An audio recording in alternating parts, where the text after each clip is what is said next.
바울의 메시지를 우리는 보고 있습니다. 아그리파 앞에서 그는 지금 자신의 삶을 정리하며 고백하고 있습니다. 우리도 언젠가 우리의 삶을 이야기한다면 어떻게 말할 수 있을까 한번 생각해 보시면 좋겠습니다. 만약 나의 믿음 그리고 내 안에 있는 복음을 나는 어떻게 이야기하고 설명할까? 많은 분들이 목사님은 어떻게 목사님이 되셨어요? 라는 질문을 하는 경우가 많습니다. 그럴 때마다 제 안에 제가 고백할 수밖에 없는 믿음의 여정이 있습니다. 사실 내년을 바라보는 저에게 인생의 여정 가운데 대단히 중요한 시간을 보내고 있다고 생각합니다. 내년은 정말 새롭게 교회를 시작하는 시간이 될 것 같습니다. 그건 우리가 상상하는 것 이상으로 하나님의 세계가 이 땅 가운데 펼쳐지는데 어떤 환경이나 대단한 어떤 일들 그런 것을 뒤로 하고라도 하나님의 성령의 역사와 복음의 강력한 증거가 일어날 것이라는 분명한 확신이 있습니다. 왜 아멘 안 하세요? 확신이 있습니다. 왜 그런 확신을 가지셨냐 묻는다면 저한테는 과정이 있습니다. 그리고 그것을 품게 된 이유가 있습니다. 바울에게는 지금 아그리파 앞에서 신문을 받고 있는데 자신의 삶의 여정을 설명할 수밖에 없는 분명한 이정표가 있어요. 여러분, 이 말씀은 우리 모두에게 다 중요합니다. 자녀를 양육한다면 우리가 이 눈을 가지고 있어야 되고, 섬긴다면 이 모습을 가지고 있어야 되고, 내가 신앙의 길을 간다면 이 자리를 항상 점검하고 세워져서 우리도 다르지 않을 것이라 생각되어집니다. 저는 스스로 이 말씀에 비추어서 저의 여정을 투영시키지 않을 수 없는 말씀이었습니다. 먼저는 사실 사도 바울은 다메섹 가는 길에서 예수님을 만난 사람입니다. 환한 빛이 하늘에서부터 비출 때 음성을 듣게 되어집니다. 오늘 말씀에 보면 사울과 그의 가족들도 동생들도 있었던 것 같아요. 무리가 있었던 것 같습니다. 그런데 그 모든 사람들 중에 이상하게 사울만 들려요. 그 많은 사람들 중에 이 음성이 사울에게만 들립니다. 사울아, 사울아, 누구십니까? 나는 네가 핍박하는 예수라. 이 사건은 사도행전 9장에도 기록되어져 있습니다. 그 9장에 기록된 사건이 사도행전 26장에 한 번 더 기록되어져 있는 거예요. 사실 중간중간 아니면 고린도서나 여러 가지 서신을 보면 이와 같은 고백이 조금씩 있긴 하지만 너무 똑같은 이야기가 한 성경 안에 똑같은 내용이 들어가 있습니다. 왜 그럴까요? 9장은 소명을 받는 사건이고 26장은 내가 받은 믿음의 소명의 의미를 말하는 장입니다. 그러니까 처음 초신자라면 사도행전 9장을 집중해야 돼요. 어떻게 주님을 만나는가? 그런데 신앙의 자리에서 내가 그 초신자를 섬기려고 하거나 아니면 내 믿음의 여정이 시작이 되어졌다면 우리는 26장의 이 모습에 주목할 필요가 있습니다. 이 모습은 신앙인이 어떤 모습으로 걸어가는지를 구체적으로 말하고 있습니다. 그가 하나님 앞에서 부름을 받아 했던 사역을 다르게 여러 가지 설명할 수 있겠지만 그에게는 분명한 한 가지가 있었습니다. 그게 뭐냐면 주님을 만나고 나서 그의 모든 자리는 주님을 만나는 순간부터 순종과 불순종, 믿음과 불신앙으로 나누어진다라는 사실이었습니다. 이전에는 기록되지 않았던 어떤 내용들이 26장에 더 도전되어지는데 사울아, 네가 어찌하여 나를 박해하느냐, 핍박하느냐. 그러면서 26장에 가시채를 뒷발질하기가 내게 고생이니라. 가시채, 뭔가 동물을 아니면 가축을 몰기 위한 어떤 뾰족한 막대기 같은 어떤 것을 말합니다. 가시채를 뒷발질하기가, 그 뾰족한 것을 발로 차보세요. 얼마나 아프겠어요. 그 뾰족한 것을 내가 한번 만지려고 해보세요. 내가 찔리잖아요. 그러니까 지금 이 사울이라는 사람 안에 일어나는 일이 뭐였냐면, 예수 믿는 사람을 잡으려고 가고 있고 나는 지금 내 계획대로 진행하려고 하는데 뭔가 마음에 자꾸 찔림이 있다라는 거예요. 이건 누구도 몰라요. 그 사람만 알아요. 뭐를? 내가 불순종하고 있다라는 거예요. 그는 예수님을 만날 때에 예수님을 보는 그 자리에서 주님이 직접적으로 그에게 말한 한 가지가 무엇이냐면 가시채로 뒷발질하고 있다라는 거예요. 너의 발로 왜 자꾸 뾰족한 걸 차고 있니? 그럼 내가 다치는 거예요. 근데 사실 불순종은 계속 나를 다치게 하는 행위예요. 사실 그것 때문에 내가 계속 힘들거든요. 그것 때문에 내가 계속 고민되거든요. 그런데도 불구하고 사람은 쉽게 순종이나 믿음으로 나가지 않더라는 것입니다. 이게 바울에게는 참 쉽지 않은 자리였습니다. 여러분, 믿음의 사람은요, 순종 외에는 없습니다. 믿음의 사람은 믿음밖에 없습니다. 다른 것이 우리에게 옵션이 되어지면 안 되는 거예요. 그때 성령은 근심하는 겁니다. 그건 정말 우리의 영혼을 상하게 하고 사실은 우리 가정의 믿음을 무너뜨리는 거예요. 교회를 망가뜨리는 거예요. 지금 사울이 하고 있는 행동이 그거지 않습니까? 교회를 무너뜨리고 있잖아요. 하나님의 나라를 핍박하고 있잖아요. 이 사람이 왜 핍박하느냐 물을 때 사울은 사실은 대단히 당황스러워요. 주님 누구십니까? 왜냐하면 난 열심히 하고 있거든요. 나는 지금 열심을 다해서 하나님 섬기고 있거든요. 나는 내 최선을 다해서 하나님께 나아가고 있거든요. 그런데 하나님 앞에 순종되어지지 않은 열심, 순종되어지지 않은 최선은 자신을 상하게 할 뿐이에요. 그건 교회를 무너뜨릴 뿐입니다. 하나도 하나님 나라에 도움이 안 돼요. 이 사람이 무언가 아무리 열심히 해도 그건 하나도 도움이 안 돼요. 근데 누가 아느냐? 자기가 알아요. 그 사람이 믿는 자라면 가시채로 뒷발질하는 것 같은 어떤 찔림과 도전과 고민과 갈등이 계속되어지는 거예요. 여러분, 그건 신호예요. 가지 말라는, 하지 말라는 신호예요. 그때는요, 그냥 하면 안 돼요. 온전한 믿음으로 하나님 앞에 순종하며 인내하며 기다려야 돼요. 그에게는 이 분명한 메시지를 듣게 됩니다. 누구십니까? 나는 네가 박해하는 예수라. 일어나 너의 발로 서라. 내가 네게 나타난 것 곧 내가 나를 본 일과 장차 내가 네게 나타날 일에 대하여 종과 증인을 삼을 것이라. 여러분, 이 모든 예수님의 대화를 주목해 보셔야 됩니다.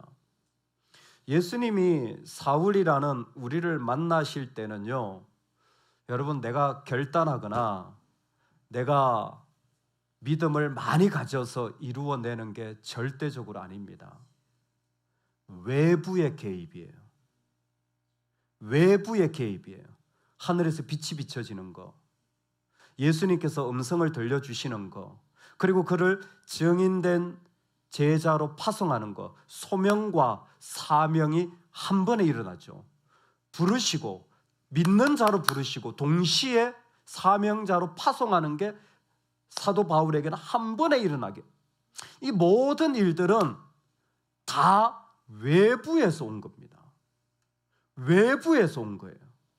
이 상황을 가만히 생각하면요, 우리가 우리의 인생 가운데 내가 결단한 일은 하나도 중요하지 않습니다. 믿음의 사람들은 외부의 개입이 중요한 거예요. 하나님이 개입하셔서 그 말씀 가운데, 그 음성 가운데, 그의 찔리심 가운데, 성령의 역사죠. 그리고 심지어 하나님이 나를 그 가운데 순종해 가시는 어떤 것이든지 외부에서 나한테 온 것이 너무 중요합니다. 여러분 한번 살펴보십시오. 내가 믿음 생활을 하고 있다면 외부에서 오는 것이 나한테 계속 나를 움직이고 있는 거예요. 외부에서 온 것들이 나를 만들어가고 있는 것입니다. 아니 그러면 내가 결단하고 내가 헌신하고 내가 하는 것은 어떤 의미가 있습니까? 여러분 그게 의미가 있는 순간부터 신앙은 오염됩니다. 그때부터 그 사람은 교만해질 거고 그 사람은 자기의 발자국을 남기게 될 것이며 자기의 헌신을 가장 높은 우선순위에 두게 될 겁니다. 신앙인은요 철저히 외부 개입입니다. 구원도 믿음도 그 다음 사역과 인생도 철저히 하나님으로부터 오는 거예요. 내 안에 헌신이 필요 없다? 아니요. 하나님이 내 안에 오시면 일어나는 일이 헌신이에요. 그 하나님이 나한테 개입하실 때 자연스럽게 발생되어지는 게 신앙의 걸음입니다. 우리는 오늘 지금 사도 바울이 삶의 자리에 순종 외에 옵션이 없는데 다른 모습으로 있는 자리, 그리고 그의 삶에 외부에서부터 개입하여 그를 움직여가고 있는 한 자리를 발견하고 있습니다. 이제야 사도 바울도 알게 되어진 거죠. 내가 올바른 믿음이 아니었구나. 내 열심이었구나. 내 종교적, 유대교적 열심이 나를 붙잡고 있었구나. 여러분 얼마나 충격적인 일이 그에게 일어났는지 몰라요. 그때의 사도 바울은 그 모든 것을 다 내려놓고 그 모든 지금까지의 일들을 다 내려놓고 오직 주님께만 집중하는데 그때에 5가지를 하나님이 보여주시는 거예요. 네가 살아갈 삶이고 동시에 네가 사역해야 할 일이다. 이것이 너의 인생에 정리되어지는 중요한 요소다. 내가 너를 증인으로 삼고 내가 너를 사도로 파송할 때에 내가 너한테 원하는 것 이 5가지야.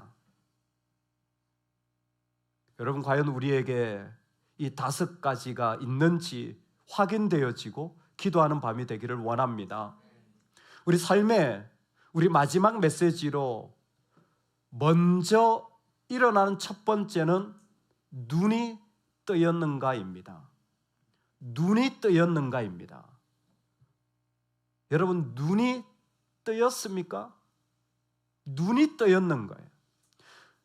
예수님께서는 그를 파송할 때 그 눈을 뜨게 하여라는 첫 번째 사역을 명령하십니다. 이걸 여는 사역이라고 말해요. 눈을 열게 하는 사역이에요. 여러분 우리가 아는 부르심의 삶의 자리에 첫 번째는 내 눈이 열려진 사건입니다. 내 눈이 열려져서 주님이 보여지고 내 눈이 열려져서 주님이 들려지는 사건이에요. 우리가 같이 앉아 있지만 헤르만 바빙크의 표현처럼 어떤 사람은 이 영적 감각이 일어나지 않은 사람도 있어요. 이 영적 감각이 없어서 하나님이 보이거나 하나님이 들리거나 그분이 나를 다스리는 것이 조금도 느껴지지 않는 사람. 마치 불을 다 끄고 어두운 방에 앉아 있으면 아무것도 안 보이잖아요. 더듬더듬 하면서 갈 수밖에 없잖아요. 그런데 하나님이 빛을 비추시면 그 가운데 다 선명하게 보이니까 내가 볼 수 있게 되어지는 거예요. 여러분 우리 안에 첫 번째 일어나는 일은 눈을 뜨게 하는 사역입니다. 이것은 절대적으로 하나님이 하셔야 되는 일이에요. 밖에서 열어주셔야 되는 것입니다. 근데 왜 이 일이 이렇게 필요합니까? 인간이 타락하고 죄를 짓고 나서 일어난 일이 그 눈이 닫혀진 거예요. 하나님이 보이지도 하나님이 들리지도 않는 일들이 일어나게 되어진 겁니다. 그래서 그 사람에게 하나님이 들리는지 하나님이 보이는지는 어떤 것보다 중요하게 바라봐야 할 모습입니다. 누구? 내가 말이에요. 내가 말이에요. 나에게 하나님이 보여지고 들려지는 일들이 있는지 여러분 우리 삶의 자리를 계속해서 살펴나가야 합니다. 하나님은 지금도 우리를 부르셔서 그 가운데 그 눈이 뜨여지도록 부르시는 거예요. 얼마 전 아프리카 가나의 기사를 미국 도널드 트럼프 대통령이 인용했습니다. 저는 몰랐는데 나중에 알았어요. 트럼프 대통령까지 알았구나. 뭔가 봤더니 엘리 에보라는 선지자가, 여러분 아프리카는 선지자가 많습니다. 사도도 많습니다. 감비아도 사도가 있더라고요. 이게 그냥 뭐 막 다 붙여요. 헷갈려 죽겠어요. 지난번에 목사라고 그랬는데 지금 다른 교회에서 전도사 하고 있어요. 난 지금 헷갈려 죽겠어요. 근데 이 엘리 에보 선지자라는 분이 가나에서 실제로 하나님의 계시를 받았다. 어떤 계시냐? 하나님이 물로 한 번 더 심판한다고 하신다. 그래서 방주를 만들라고 합니다. 가지고 모든 인류가 들어갈 수 있도록 방주 큰 걸 3개를 만들어야 된다고. 제가 그 사진을 보니까요, 사람이 얼마나 많이 거기 모였는지, 방주 만드는데. 그리고 거기 모여서 집회를 하고 헌금을 하고, 아니 방주가 꽤 만들어졌어요. 저도 어떻게 되나 궁금했더니 그 트럼프 대통령도 자기 그 소셜 네트워크에 해놨더라고요. 내일 보자 어떻게 되는지. 그 다음 날이 됐어요. 이 양반이 상당히 선지자가 허름하게 막 이렇게 남루하게 입고 오더니 그날은 벤츠에서 내리시더라고요. 그랬더니 여러분들이 기도를 많이 하셔서 하나님이 심판 안 하시기로 했대요. 이런 아니 그뭐 헌금을 돌려주든지, 자기는 벤츠 타고 와가지고. 와, 여러분 이게 우스운 이야기 같지만 하나님께 올바른 말씀과 메시지로 눈이 떠여지질 않는 거예요. 우리는 아직도 이런 것이 먹히는 시대를 살고 있는 거예요. 우리는 하나님이 보이고 진리가 들리지 않아요. 내가 원하는 걸 해줄 사람이 필요한 거예요. 여러분 거기에 모인 사람들을 제가 가만히 봤어요. 여러분 부자가 왔을까요? 가난한 사람이 왔을까요? 여러분 어떻게 생각하세요? 방주타로 부자가 왔을까요? 가난한 사람들이 왔을까요? 헌금을 부자들이 와서 했을까요? 가난한 사람들이 했을까요? 제가 보니까 다 개나리 보침지고 왔더라고요. 가나 꽤 잘 사는 나라예요. 아프리카 4위 국가입니다. 그게 유학 가면요, 아프리카 분들은 나 가나 유학 갔다고 말해요. 빌딩도 엄청 많아요. 아니 그러면 이게 진짜라면 아니 개나리 보침만이 아니라 차 몰고 오는 사람도 있어야 되잖아요.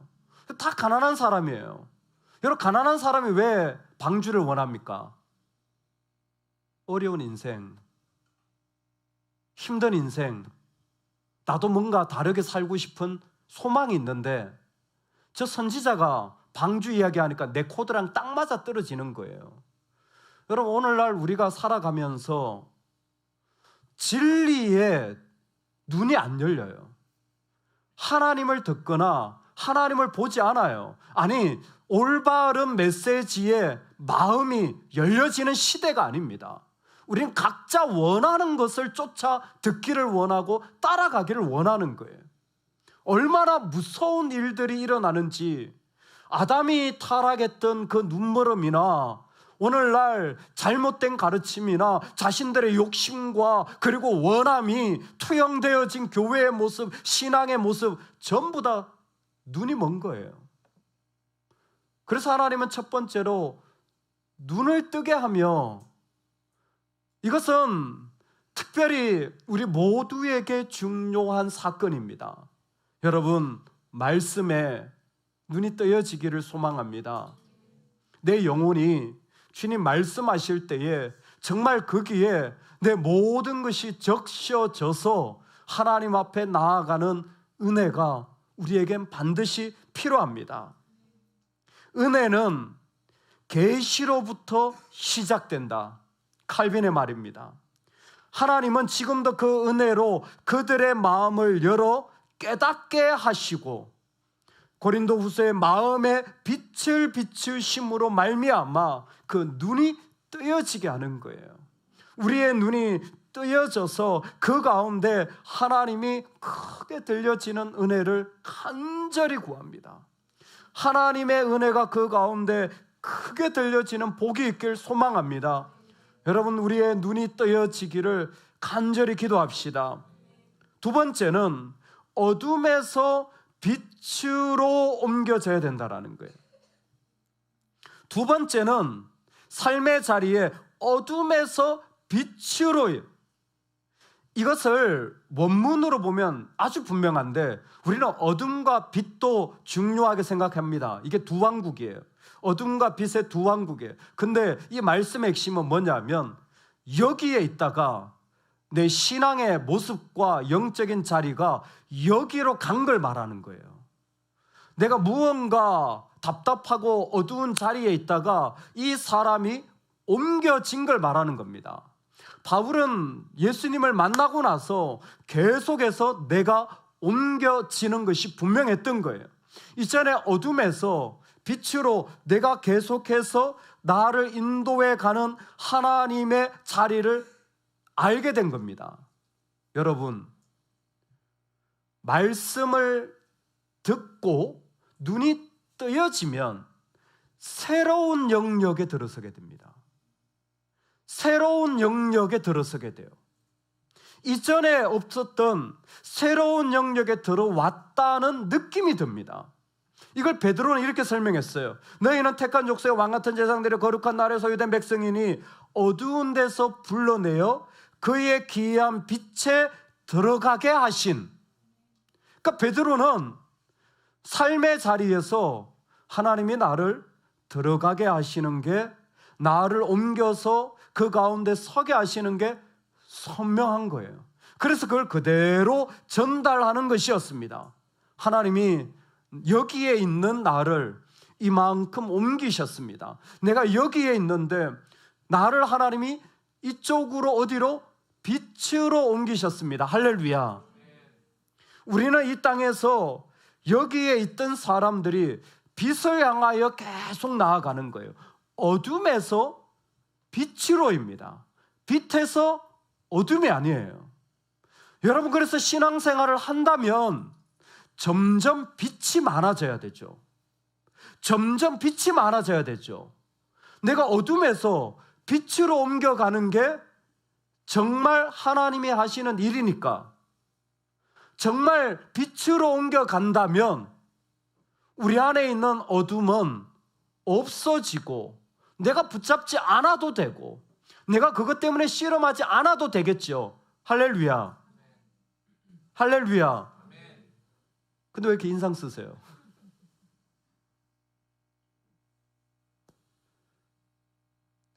몇몇 분이나 많이 들었습니다. 우리 교회 오시면 사람들 인상이 좋고 분위기가 따뜻하대요. 그 얘기 많이 듣게 돼요. 제가 제일 좋아하는 칭찬입니다. 저는 전 목사가 잘생겼다 이런 칭찬 별로 안 좋아해요. 제가 제일 좋아하는 칭찬은 교회 오면 따뜻하다, 밝다라는 거예요. 왜 그러냐면 제가 설교를 하러 가보면요, 교회가, 어두운 교회가 생각보다 많습니다. 그냥 말을 못 하겠는데 딱 들어가면 그냥 답답해요. 답답해요. 거기서 신앙생활 하시는 분들이 빨리 빛으로 갔으면 좋겠는데 그 어둠에 계속 있잖아요. 그 분위기 속에 계속 있어요. 근데 개인도 마찬가지더라고요. 개인도 어떤 사람은 계속 어두워. 계속 문제가 많아. 계속 어려움을 얘기해. 아니, 하나님이 우리를 빛으로 옮기신다고 했는데 빛은 없고 빛을 얘기할 건 없고 계속 어려움, 문제, 힘듦, 아픔 맞죠? 여러분, 오늘 우리가 기도해야 됩니다. 하나님은 어둠에서 빛으로 옮기시는 하나님이세요. 그게 우리 인생의 모습이 돼야 됩니다. 그게 내 삶이 돼야 돼요. 아무리 내 안에 죽을 것 같은 고통을 경험했다고 할지라도 우리는 빛으로 옮겨졌는가를 봐야 돼요.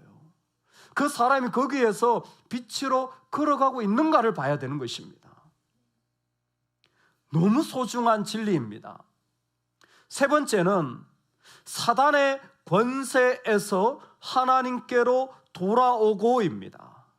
사단의 권세에서 하나님께로 돌아오는 거예요. 처음에는 눈이 뜨여야 돼요. 이거는 정말 기도를 많이 해야 됩니다. 여러분, 예배 때에 눈을 못 뜨시는 분들이 있어요. 눈은 뜨셨는데 자꾸 딴 사람 보는 분들도 있어요. 빛으로 가야 되는데, 할렐루야. 어둠에 있다가 빛으로 가는 것을 우리는 계속 바라봐야 됩니다. 아이가 빛으로 가야 돼요. 아이가 계속 더 많은 빛으로 가야 돼요. 그러려면 우리가 더 많은 빛을 비춰줘야 돼요. 우리가 더 많이 염려하는 게 아니라 더 많은 빛을 비춰줘야 돼요. 세 번째는 사단의 권세에서 하나님에게로 돌아오는 거예요. 이것은 지배권의 변화입니다. 바울에게 일어난 일이 무엇이냐면 유대교라는 것 속에 오랫동안 있다가 바로 사도 바울이 바리새파잖아요. 가말리엘 문화에서 얼마나 오랜 동안 거기에 붙잡혀 있었는데 그가 일어난 일을 하나 말하자면 예수님으로 완전히 소유권이 바뀌어진 것을 말하는 것이었습니다. 그러니까 이제는 예수님의 지배가 그의 삶 속에 훨씬 더 강력하게 일어나는 거예요. 여러분, 제가 한번 질문 드려볼게요. 사도 바울이 다메섹 도상에서 예수님을 만나고 180도 완전히, 죄송해요 이런 표현을 해서 180도 완전히 헷가닥했을까요? 아니면 시간이 가면서 계속 변화되었을까요? 자, 헷가닥이다 손 들어보세요. 180도 헷가닥하는 건 미친 겁니다. 건강한 사람은 시간이 가면서 바뀌는 거예요. 근데 사도 바울은 혹시 아세요? 그가 예수님을 만나고 그리고 선지자를 만나고 아라바 광야에서 시간을 보내게 됩니다. 그리고 오늘 26장을 통하여 그가 사도들의 가르침, 즉 베드로와 스데반 같은 분들의 설교를 들으며 자라는 거예요. 그러면서 서서히 그의 삶에 뭐가? 예수님이 강력한 지배하기 시작하는 거예요. 예수님이 강력하게 그를 다스리기 시작하는 거예요. 점점 더 그는 그 심장 속에 예수님의 심장박동이 막 더 크게 울리는 거예요. 그와 얘기하면 그 예수님의 뜨거움이 그 가운데서 계속 더 많이 나오는 거예요. 이전보다도 그 예수님의 지배권이 그의 삶 속에 훨씬 더 많아지는 사람. 여러분, 이것이 믿는 자의 사역입니다.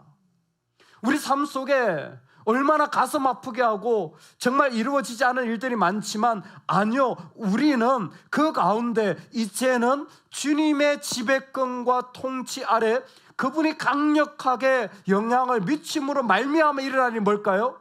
따라합시다. 자유한다. 자유한다. 지배권 개념은 자유와 연결되어져 있어요. 예수님의 지배를 받잖아요. 그러면 그 사람을 묶고 있는 모든 것에서 자유하는 거예요. 모든 것에서 자유하는 겁니다. 그래서 믿음이 탁월한 분들을 보면요, 자식에게 자유해요. 자식을 버리는 건 아닙니다. 배우자에게 자유예요. 배우자를 버리는 건 아니에요. 여러분, 그러면요, 세상에 어떤 것도 다 자유합니다. 왜 그럴까요? 소유권과 지배권이 확실하게 바뀌었기 때문에 그래요. 주님의 지배가 심장까지 들어오면요, 세상에 어떤 일이 있어도 괜찮아요. 어떤 자리에서도 괜찮아요. 나는 그 주님과 함께 살아가면 되기 때문에 그 주님만 계시면 나는 걸어가는 인생이 되어집니다. 오늘 이 복이 저와 여러분에게 있기를 소망합니다. 그 지배권이 바뀜으로 말미암아 자유, 어떤 자유냐? 종됨의 자유입니다. 내가 기꺼이 주님의 종이 되어지는 것도 괜찮아지는 그 강력한 그 어둠의 권세에서 하나님께로 돌아오는 이 놀라운 일들이 일어난 거예요. 이 사람이 주님을 볼 때에 그 마음에 끓어오르는 애정과 사랑이, 그 파토스가 하나님 앞에 막 쏟아지는 거예요. 그 주님 앞에 쏟아짐으로 말미암아 그의 육체가 연약하든 가정에 어려움이 있든 아무 상관없어요. 자유해지는 거예요. 그의 영혼의 이 자유함이 풍성합니다. 여러분, 이것이 우리의 믿음의 자리가 되기를 소망합니다. 그리고 마지막으로 거룩하게 된 자들 가운데 기업을 얻게 되는 일들입니다. 거룩하게 된 무리들 가운데 기업을 얻게 되는 거예요. 와, 바울이 말하는 이 기업은 요수아 그때부터 나왔던 그 기업을 말하는 것이겠지요. 하지만 지금 사도 바울이 말하는 이 기업은 교회입니다. 그래서 앞에 보면 18절을 제가 설명하고 있습니다. 괜찮으시면 한 번만 읽고 마지막 설명을 하겠습니다. 시작. 그 눈을 뜨게 하여 어둠에서 빛으로 사단의 권세에서 하나님께로 돌아오게 하고 제 사랑과 나를 믿어 거룩하게 된 무리 가운데서 기업을 얻게 하리라 하더이다. 아멘. 자, 기업이라는 말 앞에 거룩하게 된 무리 가운데서, 즉 사도 바울에게 일어난 일은, 여러분, 바울은요 사실은 길 가다가 예수님 만났어요. 여러분 몰랐죠? 제가 모를까 봐 가르쳐 드린 거예요. 길 가다가 예수님 만났어요. 그리고 그 선지자 만나 그래가지고 뭐 눈에서 뭐 비늘 같은 거 벗겨지고 혼자 광야에서 막 이렇게 돌아다니면서 설교 대충 듣고 그랬어요. 그러면 사도 바울의 모교회는 어딜까요?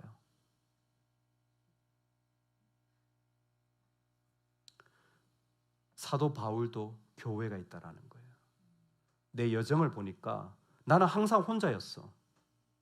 그리고 사실 나를 받아주는 곳도 없었겠죠. 물론 나를 파송해 준 곳은 있죠. 안디옥 참 귀한 그런 자리들이 있죠. 그런데 지금 사도 바울이 말하는 핵심이 뭐냐면 너 무리 속에 속해 있냐는 거예요. 거룩한 무리들 가운데 기업이 있느냐는 거예요. 너 그 무리 가운데 속해하여 뿌리 내리고 있느냐? 이것이 하나님의 나라를 세워가는 구약에서부터 나할라, 기업이라는 것이 각 사람들의 몫으로 이어질 때 예수 그리스도께서 우리에게 주셔서 우리가 어떤 무리에 포함되도록 부르셨다는 거예요. 그 무리 가운데 한 사람이 되도록 우리를 구별하신 게 거룩하게 된 무리예요. 여러분, 우리가 교회로 모이는 것이요, 거룩하게 된 속한 한 사람으로 하나님이 그 자리에 세우신 거예요. 거룩하게 된 무리 속에 있도록 하나님 우리를 부르시는 거예요. 그래서 하나님 나중에 물으실 거예요. 너는 어느 무리에 속해져 있었니? 하나님 분명히 확인하실 거예요. 너는 어느 무리에 속해져 있었니? 거룩하게 된 무리 속에 내가 나의 교회를 세워서 그 약속이 계속 이루어지게 할 텐데 너는 어느 무리에 속해져 있었니? 하나님 찾으시는 거예요. 하나님 부르시는 거예요. 그리고 내 인생의 자리에서 또 하나 살펴야 될 것이 내가 거룩하게 속해 있는 이 무리의 중요성입니다. 여러분 어떻게 생각하십니까? 이게 그렇게 소중하고 중요하다고 생각을 하십니까? 이게 거룩한 무리라고 생각을 하십니까? 얼마나 귀한지 사도 바울은 아그리빠한테 얘기할 때 내 여정 가운데 하나님은 나를 그렇게 거룩하게 된 무리로 한 사람 되게 세워 주셨습니다. 이것이야말로 내가 소속된 곳 동시에 뭐예요? 상속할 곳이에요. 내가 소속됐을 뿐만이 아니라 기업이라는 이미지를 통하여 그 가운데 하나님의 일들을 상속받고 상속해 줄 것을 이 무리 가운데서 나는 가지게 된 사람이라는 거예요. 때로는 내 뜻대로 되지 않죠. 내 자녀가 믿지 않을 수도 있고 나는 나에게 상속 안 해준 사람이 있을 수도 있습니다. 상관없어요. 우리는 이미 주님으로 자유하게 되었습니다. 주님이 하실 줄로 믿습니다. 그럴 때에 내가 그 무리 속에 뿌리를 내리고 정하여 그 공동체 속에 세워져 가는 것, 여러분, 이것은 우리의 사명입니다. 정말 사명이에요. 이건 우리가 흔들리지 말아야 할 이 땅에 이 시대 속에서 우리가 품어내고 이루어내야 할 일입니다. 어떻게 보면 오늘날은 이 고백이 처음부터 안 이루어지는 곳인지도 모르겠습니다. 눈을 뜬다고요? 무슨 눈을 뜹니까? 내가 듣고 싶은 거 찾아 들으면 되지. 무슨 하나님 어둠에서 빛으로입니까? 여전히 내 욕심을 채워주는 곳으로 가서 그냥 그 문제 속에 있으면 되지. 사실 이 반대가 다 적용이 돼요. 무슨 사단에서 하나님께로 돌아옵니까? 여전히 나를 강력하게 지배하는 것들이 얼마나 긴밀하게 서로 간에 얽혀져 연결되어져 있는데, 제3과 그리고 거룩하게 된 무리들 속에 우리가 하나님 앞에 세워지는 것, 여러분, 오늘 이 자리를 온전한 마음으로 고백할 수 있기를 소망합니다. 이 모든 일들을 사도 바울은 한마디로 말합니다. 회개하고 회개에 합당한 일을 하라.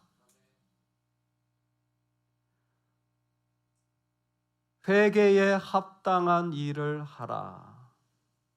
회개하고 회개에 합당한 일을 하십시오. 여러분, 뭔 욕심이 그렇게 많아요? 무슨 마음이 그렇게 많습니까? 회개하십시오. 하나님 앞에 엎드리십시오. 그거 버리십시오. 무슨 상처가 그렇게 많습니까? 아니, 주님보다 큰 게 왜 그렇게 많아요? 우리 가운데 인간이 가지고 있는 주님 아닌 것들이 우리를 다스린 게 얼마나 많아요. 하나님께 순종하지 못하는 그 모든 것을 회개하십시오. 그리고 주님께 돌아오시기 바랍니다. 여러분, 회개에 합당한 모습으로 살아가기 시작해야 돼요. 아무리 어렵고 힘들어도 우리 그 일에 애쓰고 몸부림쳐서 우리가 하나님 앞에 합당하도록 걸어가야 합니다. 완전하지 못하다고요? 그게 자랑이 아니에요. 그건 부끄러움입니다. 수치예요. 우리는 우리로서 실험하고 하나님 앞에 나아가야 될 사람이에요. 그래서 그에게 필요한 것은 죄사함이었습니다. 사도 바울은 이 죄사함의 은혜야말로 너무나 중요하여서 어떤 한 사람이 살아갈 때에 그 사람이 그 죄에서, 그 결박에서 풀려나는지를 계속해서 확인하는 일들을 멈추지 않게 됩니다. 그 회개에 합당한 일을 살아가도록 하나님은 지금도 도우고 계신 줄로 믿습니다. 우리의 인생을 돌아볼 때에 이 은혜가 있기를 소망합니다. 눈이 좀 깊이 뜨여졌으면 좋겠어요. 그래서 주님 조금만 말씀하셔도 온 영혼이 울리고 마음이 가득해지는 그런 사람 되면 좋겠습니다. 이제 더 이상 어두면 상관없이 어떻게 더 빛으로 나아갈까? 어떻게 더 빛을 비출까에 우리의 온 마음이 갈 수 있으면 좋겠습니다. 여러분, 우리를 지배하고 있는 것이 무엇입니까? 얼마든지 주님 나를 가지셔도 되는, 나는 모든 것에 자유하는, 정말 이 삶을 우리가 살아가면 좋겠습니다. 거룩한 무리 가운데 서십시오. 여러분, 얼마나 중요한 일인지 모릅니다. 그건 억만금을 자녀에게 물려주는 것보다 훨씬 중요한 일이에요.